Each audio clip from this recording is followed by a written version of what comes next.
Good morning. My name is Jack Ballantyne, and I should like to convene this meeting of the New York State DNA Subcommittee. We have, for the first time for a long time that I remember, we have the full, not only do we have a quorum, but we actually have all members of the DNA Subcommittee present. So for the record, we have Drs. Hirsch, Bieber, Buell, Batzer, Eastman, and Kidd, and myself. So we have the full complement of the New York State DNA Subcommittee. We also have around this table members of DCGS, Drs. Gestring, Kathy Levine, and Gina Bianchi. So the first item on the agenda then is for the committee to review and approve the meeting agenda itself, and we have a copy of a draft proposed agenda that the committee has had a chance, hopefully, to have reviewed. So I approve. Propose that you propose to we approve it. I second. Any discussion? All those in favour of proceeding as is, say aye. Aye. Okay. Let's proceed. Thank you very much. So the next item is the review and approval of the draft minutes from the last meeting, September the 14th, 2012, of the DNA Subcommittee. Again, we have a copy of the draft meeting minutes, and I open up I open it up for discussion. Jack, there's just one word that was misunderstood that might create a little confusion. On page 3, the paragraph at the top, 5 lines up from the bottom, it talks about consuming prohibitive evidence. I think probative is the word they were seeking. Yes. And the same word appears in the bottom paragraph 4 lines up from the bottom at the end of the line. Again, prohibitive evidence. Right. Good. Yeah. Probative. Any other comments? The only other thing I would note is that I just have one L. Yes. Yeah. Yes. This is me. I want you to have another L. Yes, so several places Dr. Buell has got 2 L's, right? Going to get a promotion. Yeah, that's true. Yeah. I found it in 3 places. So just It's not a biggie. yeah. I do it consistently. Okay. I motion that we approve the minutes as corrected. I second. Approve. Any discussion? Any discussion? If not, all those in favour of the amended minutes, say aye. Aye. Thank you. Good.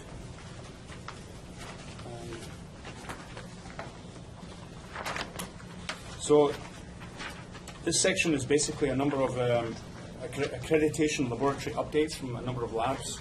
The first lab is the Onondaga County Centre for Forensic Science. I'm going to call Kathleen Corrado will be on, be calling in.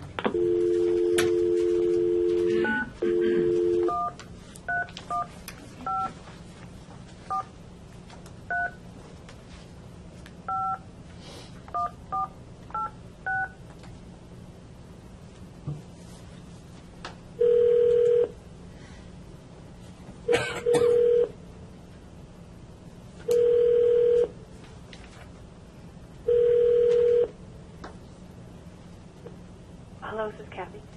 Hi, Kathleen. This is Kathy Levine. We have you on speakerphone for the DNA Subcommittee. Okay.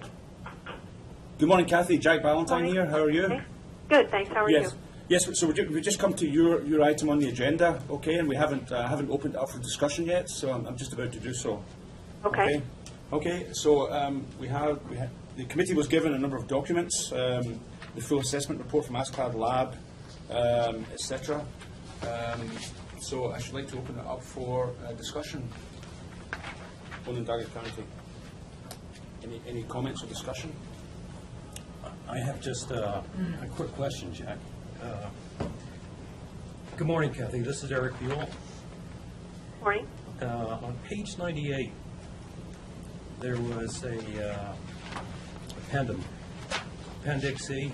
It talks about your study with Plexer HY, real-time quantitative. Could you just go over what your cutoff was for whether or not you would go forward with analysis. You have low quantitation values, can be stopped after quantitation. I'm just curious about that. It is, off the top of my head, I believe it's if it's less than standard 7, and I don't, off the top of my head, know exactly what that nanogram amount is. But basically what we had done is when we first went online with Plexer, we took every single sample that we had, no matter what the quant value was, whether it was 0 or whether it was had some quant value that was really low, or whether it was within the range of the standards. And we just amplified them all. And I don't, sorry, I didn't really look at that beforehand, but, we did a number of samples. I don't remember how many. I'm thinking it was a little bit more than 50. And we amped them all, and we saw, which ones were giving us even usable partial profiles. And basically the ones, the quant values that were at 0, we weren't really getting anything. And the ones that were between 0 and less than standard 7, we had a few samples, maybe 1 or 2, that had like 2 or 3 loci came up with alleles. And then what we noticed was that if the samples were at a quant value at around standard 7 or higher, a lot of those still either didn't give us anything or gave us partial profiles, but we felt like they were giving us enough data that we should at least try them. And so if you want, I can, try to pull up, I could probably, if you have a few minutes, I could probably pull up the study on my computer and give you the exact value for that. No, I just, it's just of interest to me to understand the how folks go about setting this line in the sand for whether or not to proceed with STR analysis. And I just wanted to get a feeling for what you were doing. Thank you. I mean, it's as I said. I mean, we basically, ran these samples, and we felt like we had when we were using previously. We were using Quantifiler, and we had done a similar study. Although with Quantifiler, what we found was that if it was 0, I can't remember exactly, but with Quantifiler, it wasn't as clear, and we really ended up amping most samples unless I think they were completely 0. Whereas with this one, the Plexer's a lot more sensitive. So, and we do, by the way, we do quant in duplicate. So, we look at both. If either of the sample is standard 7 or higher, we would amp it. We sort of felt like from the data that we had, we felt like we were pretty confident that if it was below standard 7, that we weren't going to get a usable profile anyway. Now, that doesn't mean that a person can't go ahead and do it if for some reason, a homicide case is the only thing or something along those lines. They certainly could. But, these are mostly the cases where it's the touch samples from the property crimes that we're getting. And, it just seemed like we shouldn't be spending the time or money on those samples when they're not going to generate a usable profile anyway. No, that's fine. The other question I had, just real quickly, is you did validation work on 2 extraction robots, EZ1 and Maxwell. Did you find you use one versus the other for certain samples, or how are you using those now? We validated them for everything. The one thing we found was, in particular for cigarette butts, that for some reason the EZ1 really did not give us as good results as the Maxwell 16 did. So we pretty much say you can use any of them for anything except for cigarette butts. We recommend that you use either the Maxwell or we also use a manual Kyogen. We have had a problem with the EZ1 where we have had with some kind of samples, I think of the certain kinds of swabs that the police are using, that we have had the needle kind of get stuck sometimes in the sample, and so we kind of are researching that, and we're considering saying for certain types of samples, depending on how it's collected, that we might not use the easy one. But other than that, we found them to be pretty compatible, or pretty equal, I guess I would say, in terms of yield and things like that. Thank you.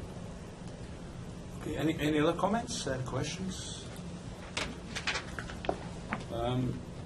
Thank you, Kathy. Sure. Yeah. Thank you. I think we discussed this, and appropriate comments were made. So, no. Let's say goodbye. Hung up on it. The next item then is, or the next lab is New York City OCME, Department of Forensic Biology, and there was a DNA external audit report provided to us, conducted this year, and a letter from the NDIS custodian. So any, I'm open up for comments, questions. We have a representative from OCME here, Dr. Prince. Is that Dr. Prince on the line? Calling in on their cell phone. I don't know who I'm calling. Any comments, questions? I have a question. Yes. In the back, it says on, I think it's on the Appendix C, that Y-filer was going to be reviewed, needed to be reviewed. Am I on the right thing? Yeah, the external audit, it had listed Y-filer, but there's nothing on Appendix E saying that it was reviewed. Yes, because it's not online yet, and that's why they decided not to. Oh, okay. Okay. And the same with the statistical program? Or was that? There was a statistical program that actually looked at the data, but then they concluded this is not something that would require a validation. Okay. They did not record it as a validation. Okay. Yes, they reviewed the validation, but they didn't write it down in section E, where reviewed validations are written down, because they said it's a software program that does not require validation. Okay. They call it a software modification. Thanks, Lisa. Okay. Any other comments, questions? Okay, thank you very much. New York State Police Crime Laboratory System, and there are several items submitted to us. ASCLAD Lab, approving continuation of accreditation, external audit reports, etc.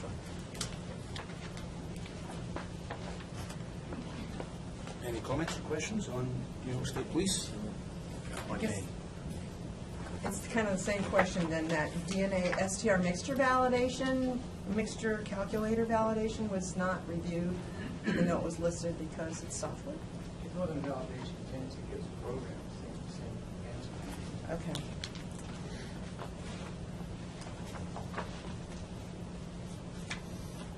Quick question. Yeah, on Appendix C, you're using Pico Green for quantitation. How are you doing that? Is this with blood samples or what? That's the data bank. That's the vendor data bank.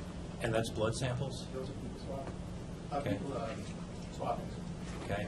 On FDA. And that's no problem with bacteria or anything like that? No. Cool. I mean, we routinely do thousands every month. So Yeah, no, I just curious. Yeah, nice. Another Yes. question. I noticed that the Y-filer is listed on both casework and on databank. Is it the same validation, or?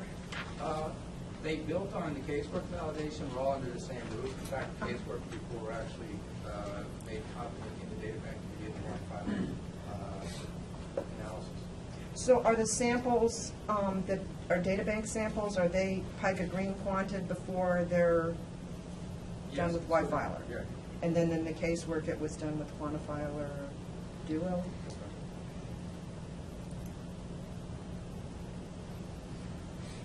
Okay. Anything else? Any other comments? Thank you. Obviously, there seems to be a theme here that the accreditation bodies, when they're looking at validation, don't consider software as an issue for validation. That's an interesting concept in itself. In fact, I didn't want to beat a dead horse, but I was just going to bring that up. That's interesting, because in principle then, it's a black box. So, but Mickey, you said they did review. They did actually review them, but it wasn't But it mentioned. just didn't write it down. Just didn't write down as a validation as such. Yes. But you did but you obviously did validate the software. That's it. Remember, because Yeah. we presented the validation. Yes. Yeah. Times. Yeah. And at first, Teresa, maybe you can explain what happened. They did start reviewing it, and we would have liked them to write it down. And then there was a discussion with the team leader, and they decided it's not in the scope of the DNA audit, and it's only a modification of software that would not need to be. They did review the binder, and there were 2 or 3 auditors there, and they said it met criteria for the validation, but Right. they didn't consider it a novel DNA method. They called it a software modification that didn't fall under the scope of that standard. Probably something to talk about it as clad. You know, really. Affects the I find results, that right? very troubling because I've done enough programming to know that a software modification can introduce phenomenal errors. And I would like to see the accuracy. I'm not sure whether one would call it a validation, but I'd like to see the accuracy of the software output checked and documented. That's not a question of your accuracy, but of the review process. So in our practice, obviously, we did an extensive validation on known samples, on deliberate mixtures to test this tool. And we also have a set of quality control samples that we recalculate every time we make any type of upgrades to the system. Plus, this committee has reviewed the validation Right. of that system, so I think we should be pretty happy here on this committee about that validation. It's these other software updates, or, for example, Armed Expert's a new system, right? Are they saying if you were to introduce Armed Expert into your system, they wouldn't be writing that on the ASCLAD report? There would be no note given? There are light years of difference between the armed expert and what we do with the mixture calculator. Our mixture calculator is just taking what we do by hand and migrating it into an Excel spreadsheet. Right. And then we did test them one against the other. But the true allele, for example, that validation, we've published on it 3 or 4 times already. Our validation has been extensive. In fact, I spent the last 3 months putting it together. It's almost a PhD thesis. And in addition, then we're also, for example, we brought in GBIT-X with our 3500 and Identifier Plus, and so we validated that whole system using the SWIFT-M suite of suggested samples.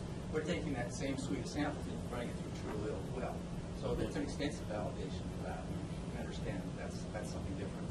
So it's just a shame that the national bodies don't have a formal mechanism to recognize the testing that's gone on and endorse it. I think we're just making a comment. It seems strange that the Yeah, national body does that's not all. have a mechanism to validate software. That's all Yeah. in their system. Well, there are ISO standards that apply. Of course, I know that, but they don't actually check off that they checked the software validation. It's probably our responsibility here then. It's part of our responsibility to ensure that, try to the best of our knowledge and belief, that software used in the state of New York by crime labs have been validated. And so, in fact, we have reviewed validation of True Allele and the FST system from New York City. Minor spreadsheet modifications I don't think are necessarily important for us to review if it's just a spreadsheet situation. What do people think? I mean, on the committee? Yeah. I think we're doing everything we can. Yeah. So, okay. Thank you. The next lab is Westchester County Department of Labs and Research. They will also be calling in. Bob Adamo and Elaine Schwartz should be on the phone. If I can call the number.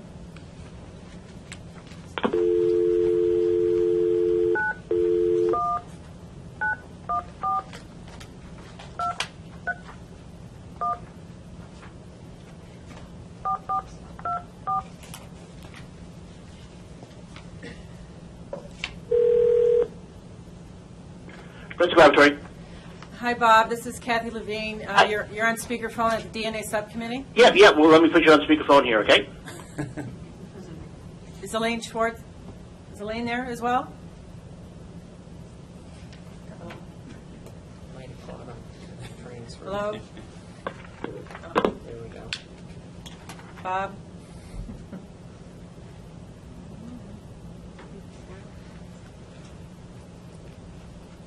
Bob. Elaine. Oops. Try this again. I'm still on, but I think you're on. I'm on.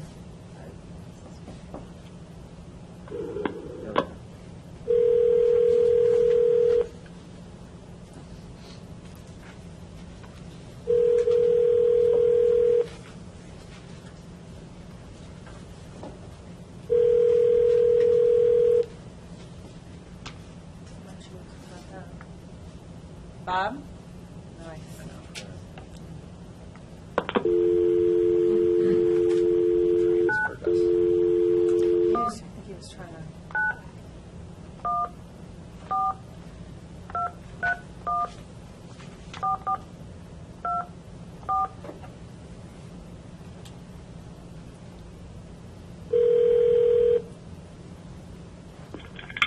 Hello, this is Elaine.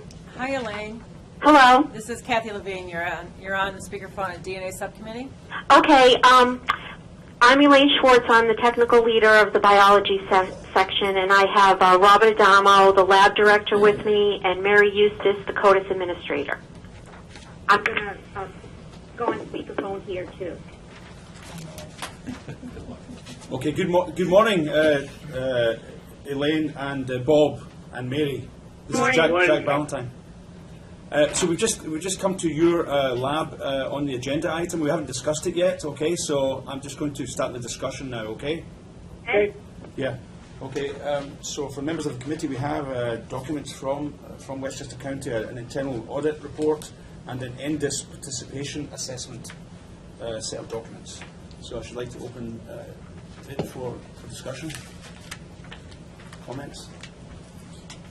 Eric will have a comment for it. Good morning, Eric Buell here. Just wondering, on Appendix A, there was some scheduled maintenance that was missed. You want to briefly discuss that? Any problems with that, or just something that got missed?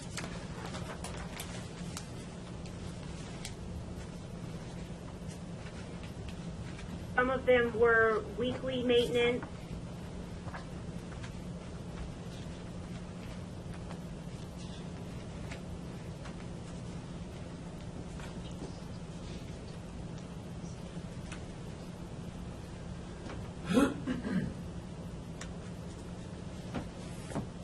So what was the thing that was being maintained? One of the instruments was our M48 extraction robot. On 2 weeks in January, one in January 2011 and one in January 2012, there was no weekly maintenance done.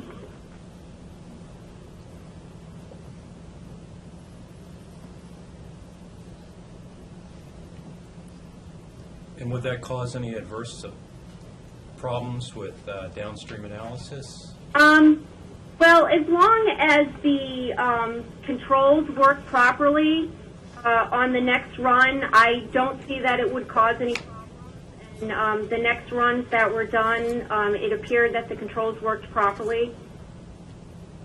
And all the extraction negatives were negative. Also run blank controls, which came out negative.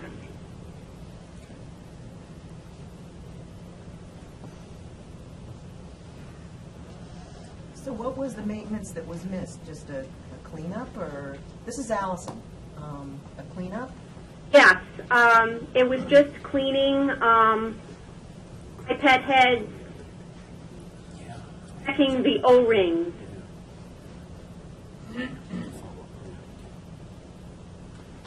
This is Ken Kidd. Is there any explanation of why they were missed? Any reason, or just an oversight? I haven't gotten that far in the investigation yet. And during this time period when these things were missed, we had some of our technicians, one left, one experienced technician had left, and we had hired like 2 new ones during that time. And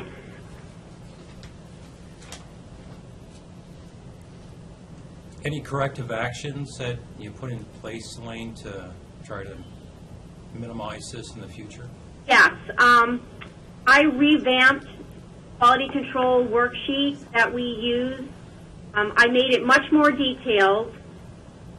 There was one analyst that was assigned to do that on a weekly basis. I assigned a second analyst to help that analyst. So now I have 2 upper-level analysts that are overseeing all the quality control checks on the instruments each week. Elaine, this is Jack Ballantyne. I had a similar question. There were some other findings as well. The one regarding the EN control, etc. So this audit was conducted in September. So do you have a procedure in place to perform corrective action? And if so, we weren't provided with the documentation of the corrective action. Is this within the time frame that your lab allows you to formulate corrective action, or is there a time frame within your lab that the policy would be, if you have a corrective action, we have to do it within a certain amount of time? Because my question was, there were some findings, but I didn't see any corrective action. That's all. Yeah. We have a quality, what's called a quality issues reporting form that when we have it, an issue comes up, there's a certain amount of time you have to report it to the quality manager, and then the follow-up, the corrective action, takes as long as it necessarily takes. But we have these brought up at our senior staff meetings every month, and we discuss what's happening with each of them. So we're constantly monitoring. It depends on individual corrective action that needs to be done. So then, Bob, what was the corrective action then for this EN control, the N control? I'll let Elaine answer that. Yeah. What happened was there were a few runs done back from the beginning. We had this large action that we were going to do on the M48 robot, which accommodates 48 samples. Right before we were going to put the samples onto the instrument crashed. However, all the samples had already been licensed. So I made the decision that we were going to break up the samples onto 3 Easy 1 extractions, and the Easy 1 robot only accommodates 6 samples. So on one of the runs, on the other 2 runs, the EN was not present. I made that decision because they were casework samples, and we were going to lose them if we couldn't put them on an instrument that day. However, and after that point, all the samples had the same reagents. They were lysed together at the same time, so the samples and the ENs were all lysed together. There was just a separation when they were put on the Easy 1. But the 3 easy runs were run on the same day, one right after another.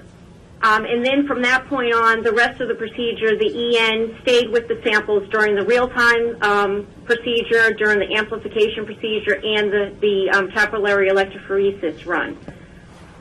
However, the following week, there were 2 other known sample runs that were split up the same way. I think that there was a misunderstanding from some of the analysts that we could continue doing runs like that. As soon as I found out that happened, I told people to stop doing it that way, and it hasn't happened since. Okay, so you've modified your procedures, and these procedures are written down now, right, for staff to see? Yeah. Okay. I just don't have all the paperwork put together yet. I filled out the initial corrective action form, but the rest of the documentation I'm still working on, and I hope to get it done, before the end of the year. As part of the corrective action part. We have the quality issue report, which is basically pointing out that there was a problem. But then when you conduct an investigation, you have to attach basically a report, an investigative report, to the corrective action. So that's the part we haven't finished yet. Okay. Any other questions or comments about Westchester County? Okay, thank you, Westchester, all three of you. Thank you very much, Ian. Thanks, then. Bye. The next lab is Nassau County, Office of the Medical Examiner, Department of Forensic Genetics, and we've received a DNA internal audit report. Any comments or questions? Gavin? We do have a representative here from Nassau County. It's my thing, the Appendix C needs to be completed even if it's an internal audit. Because, there's I struggle with that. well, it's a self-certification that you're And then it qualified. was requires, and we hadn't done it before. You certainly can fill it out. I actually started filling it out, and then looked back and decided I didn't need it. Yeah, I think it's important because you're signing off that there's no conflicts of interest, that you're, not everybody necessarily knows your qualifications. I think it should be completed. Have you done it in the past, Karen? In the past, we hadn't. That's Yeah. why I prefer not to fill it out, but we Yeah. can certainly do that. Well, I think this has happened before, and I think it may be just, That's what I was asking. I'd like to see them. Yeah. Yeah, no problem. It's probably a good idea to fill it out. I would say. Any other comments, questions? No. Thank you. The last lab in terms of these accreditation lab updates is Erie County. John Simich will be calling in. We'll be calling him.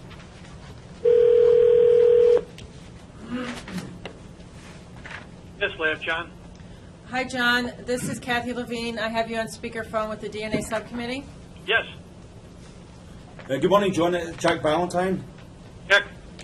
We're just about to discuss your lab now, okay? So I'm going to just open it up for discussion now to the committee, okay?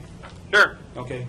Okay, we have the internal audit report from Erie County. Any comments or questions regarding the Erie County audit? I just have one. John, good morning. This is Eric Buell. Looking at your approved validations, I'm unfamiliar with the Microcon DNA fast flow validation. Could you just briefly review that with me?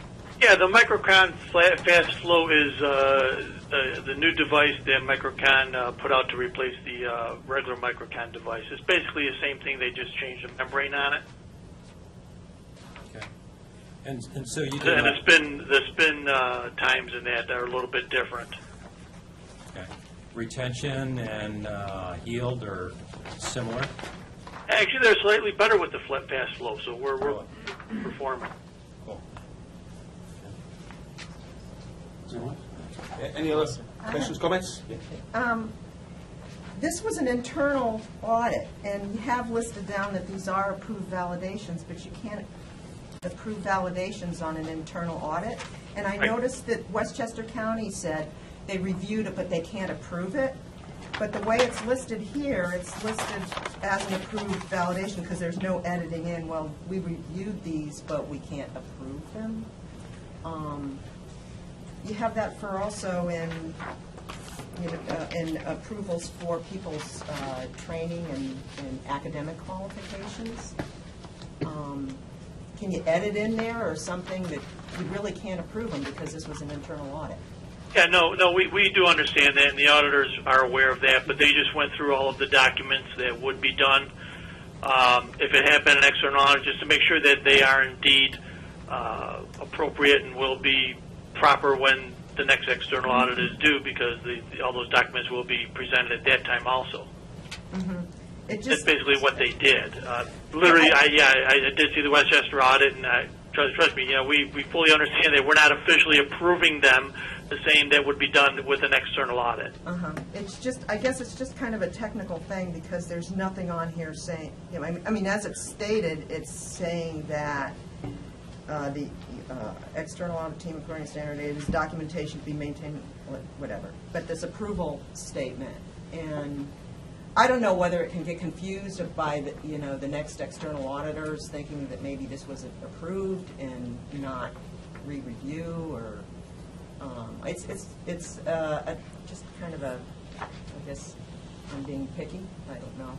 Yeah, I mean, if the DNA subcommittee feels that I should edit that, I'm not going to edit that document, but I can certainly add an addendum to it stating that these approvals were only from an internal perspective. To review all of the qualifications and the validations to ensure that everything is in order. And we can certainly do that if the subcommittee feels that it should be done. Yeah, it's like a letter or something. I mean, just something to make it clear, because I don't know, this could be misunderstood maybe 2 years from now or something. This is obviously what happens when you use one form that serves two functions. That's what happens. So, I mean, it does say external audit on it, which is it's not an external audit. So yeah, I mean, it says external audit team, and it's. What do other labs do in the state? For those who are here, do you just use the same document and just keep that statement in?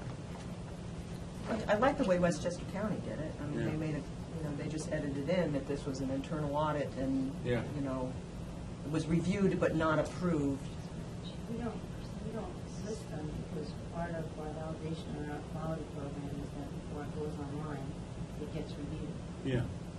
So it's not applicable because we can't certify it. So we provide it to the next external, and then that's when it gets memorialized. Yeah, I mean, I haven't seen it listed like this in the past, so. So, John, I think a suggestion is to edit that statement so that, edit it or add a letter or add some statement that says this is not applicable, this was an internal audit. That's a suggestion. Okay, no, I can absolutely do that. I'll get that done, and I'll send that off to Kathy so she can forward it to your attention. Is it more than a suggestion? It's just a suggestion, right? Or is it more than a suggestion? Well, I think, to me, it's kind of a strong suggestion. There's a strong suggestion, John, that you change it. Okay? There's no problem, Jack. I'll take care of that. Okay, thank you. That's fine. Any other comments then on Erie County? Comments? Yes? This Ken Kidd. Sort of a similar response, Appendix A is simply blank. There is nothing there. And it leaves me with a feeling of, why is it blank? A simple statement that it's irrelevant would help, if that's the case. Okay. Yeah. I'll add that also, and we'll get that all, up to your request. It's no problem, very reasonable. Okay. That's one more question. Yeah. Okay. Eric Buell, one more question. You've got, under the approved validations, which we just discussed, identifier plus quant cutoff study. What's going on here? Just tell me a little bit about what you're doing. Yeah, what that is, what we did is we took a look at quant values, see if using what quant system? With amplifying negatives or very low values that don't typically yield a interpretable profile. And that's basically what that study showed, and it supports the practice that we're doing now because of the validation there that negatives or less than 0.001 quant values are not amplified because they will not yield a usable profile. And what was the quant system? Quantifiler. caught the filer.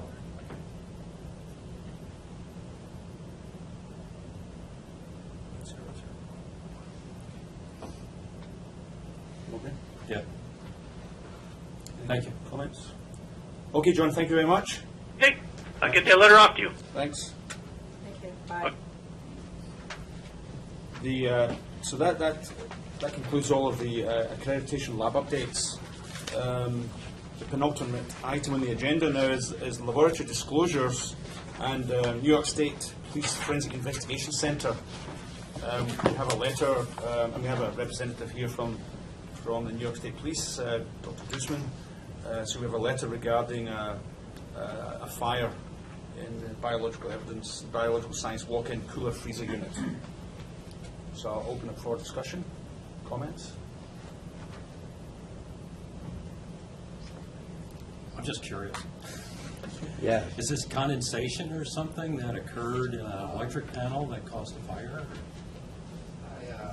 I have to say that I invoke full power and authority of the DNA Subcommittee with the State Commission, the State Office of Fire Prevention and Control, and we got the report yesterday. And it does not give a root cause, it just tells us where it originated. So we really don't know. I mean, it seems like it is electrical fire, and it sounds like it must have shorted out. It's fluorescent bulb where it fits into the socket. It just overheated, caught the plastic covering to the light on fire, and that dripped into the evidence that was below it. Not directly into the evidence. I mean, the evidence was in several layers of covering. And as far as we know, there's no compromise to any DNA evidence that we know of. Yes.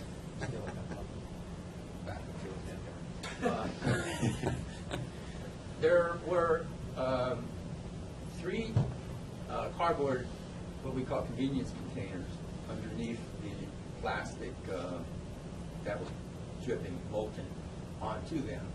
And they were burnt and charred to different degrees. But they were outer containers. In 2 of those, there was no apparent damage to the evidence at all. One thing I should probably say, first of all, that these are things waiting to go back to evidence received. The DNA analysis has already been done, or the cuttings have been taken. In one case, the inner containers were charred and burned, so we had to take the items out to look at them. And there were 7 items involved. 3 of them showed no damage whatsoever. 4 did have damage, about 50% of it. But as I said, we had already finished our analysis. We were ready to go back. So the agency was notified, and the evidence was determined. One of these was an elimination sample. We already had the DNA profile. The other 3 were absorbent pads that were 50% charged. How'd you recognize the fire? Was there a smoke detector or something? No, actually, someone opened the door and they got a face full of smoke and fumes. And someone ran down the hall and got a fire extinguisher and extinguished it right away. So it was contained very quickly, fortunately. Interesting. Thank you. Any other comments or questions?